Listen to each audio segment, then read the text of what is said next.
A linha 6 já versa uma outra temática que é o cálculo da dimensão amostral e não a determinação de probabilidades. Mas vamos ler. Assuma que a pressão arterial sistólica, PAS, numa população saudável tem uma distribuição normal, de forma de sino, de média 120 mm de mercúrio e desvio padrão de 10. Suponha que o médico não sabe qual é a dimensão da amostra a selecionar, portanto ele não sabe qual é o valor de N, mas quer que na sua amostra de doentes a tal pressão arterial não exceda em média os 122 mm, com uma probabilidade de 90%. Vamos anotar tudo isto. Aqui está, portanto sabe-se que a média são 120 da população, o desvio padrão da população são 10, quer saber o tamanho da amostra, o N, de tal forma que a probabilidade da média dessas amostras que forem tiradas de dimensão N seja inferior ou igual a 122 com uma probabilidade de 0,9, 90% de percentagem.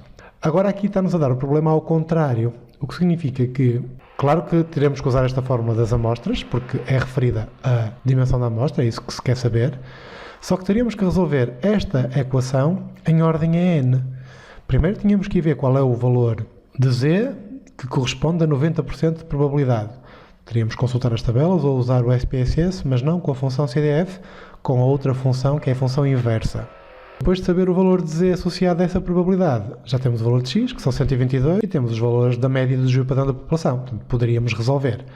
Mas é mais fácil se utilizarmos uma pequena macro que foi desenvolvida em SPSS e que permite fazer o cálculo do tamanho amostral, neste caso para estimar uma média, é isso que se vai fazer, e o que se tem que fazer é utilizar a macro de acordo com estas instruções que estão aqui em comentário, em cinzento. Portanto, como usar a macro? Indico os valores do desvio padrão estimado, que neste caso é-nos dado mesmo o valor de 10 da população, portanto, utilizamos aqui que o S é igual a 10, aqui em baixo.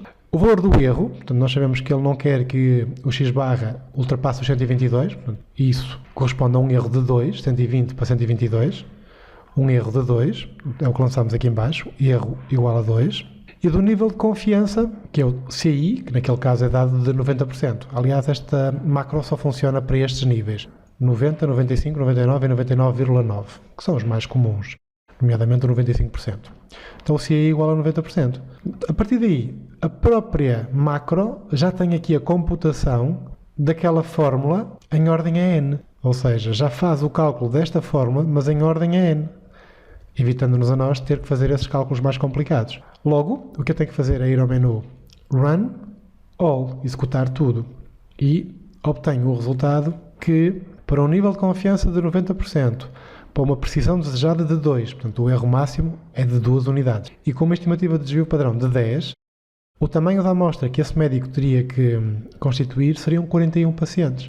E ele sabia que 41 pessoas, se tirasse a média da pressão arterial, essa média não ultrapassaria o erro de 2, portanto os 122, com uma probabilidade de 90%. E, continuando com o enunciado, depois pergunta-se, e se o nível de confiança passasse de 90% para 95%? Ou seja, se o médico quisesse ter mais certeza de acertar na verdadeira média da população. Ora, ter mais certeza implica que vai ter que inquirir mais pessoas. Portanto, teríamos que substituir aqui o intervalo de confiança de 90% para 95% e voltar a executar. E cá está, portanto, com um nível de confiança de 95%, o tamanho da amostra já passa para 97 indivíduos. Tenho que inquirir mais pessoas para ter uma certeza maior de que vou acertar na minha estimativa, na previsão que eu vou fazer da média da população inteira. E continuando com estes cenários, e se o erro desejado pelo médico baixasse de 2 para 1 unidade? Portanto, em vez de ter os 122 em relação aos 100, em relação aos 120, perdão, apenas os 121, uma unidade de erro. De novo, vou voltar a pôr o nível de 90 para comparar com a primeira situação e vou diminuir o erro de 2 unidades para 1. Vou executar de novo e neste caso, se o erro passar a ser 1 e não 2, eu já terei que inquirir não os 41 que tinha na primeira situação, mas sim 164 indivíduos, porque eu tenho uma margem de erro menor, uma unidade apenas, que será a minha margem de erro aceitável. Portanto, como vemos, tudo isto tem relacionado o tamanho da amostra com o nível de confiança, com o erro admitido. Continuando com o cálculo da dimensão da amostra, a linha 7 pede algo semelhante, mas não para estimar uma média da população, mas sim para estimar uma proporção ou uma percentagem.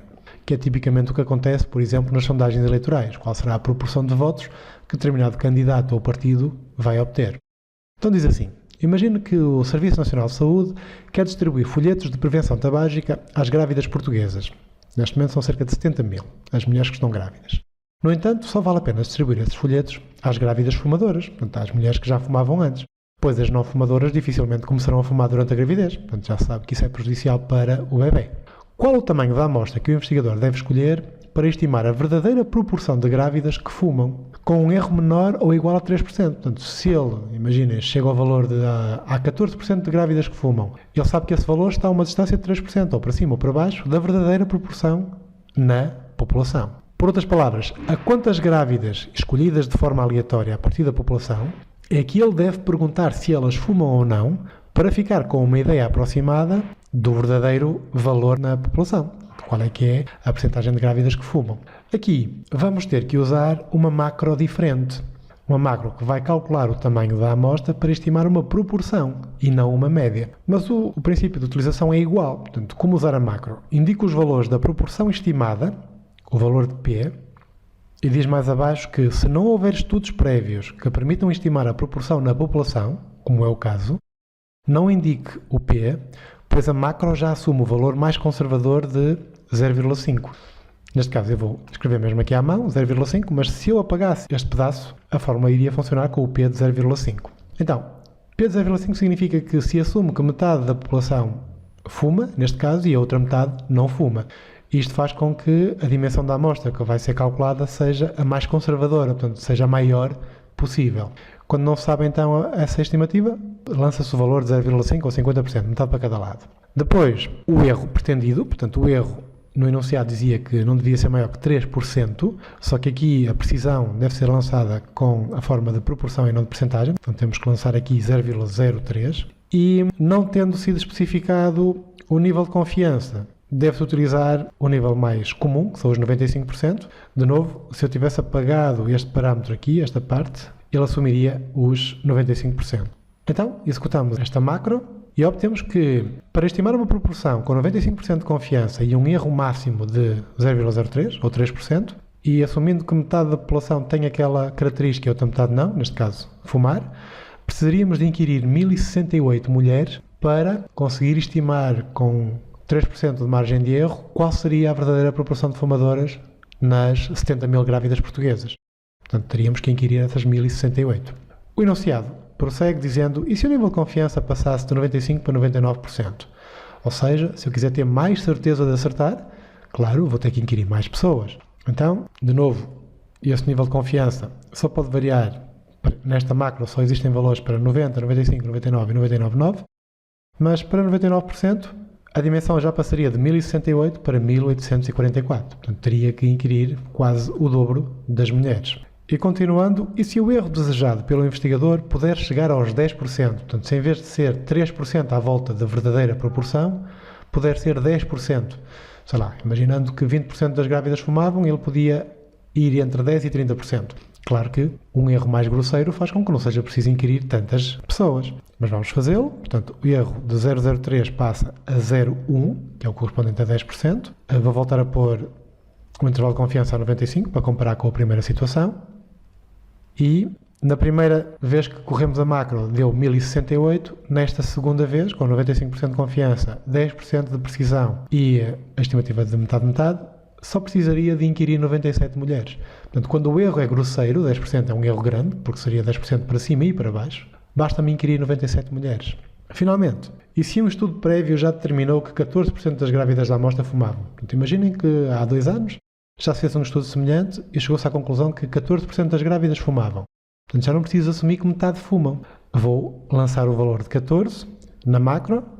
Portanto, vou voltar a pôr o erro como estava originalmente, que é o 0,3, e um erro de 0,14 e não 0,5. Executo e, de novo, comparando com o primeiro cenário, que era 95%, 3% e 50% de probabilidade estimada, daria os 1068. Agora, com tudo igual, menos a estimativa da proporção, que baixou de 50% para 14%, já bastariam 514 mulheres e não as 1068. Portanto, e com isto terminamos a realização deste exercício.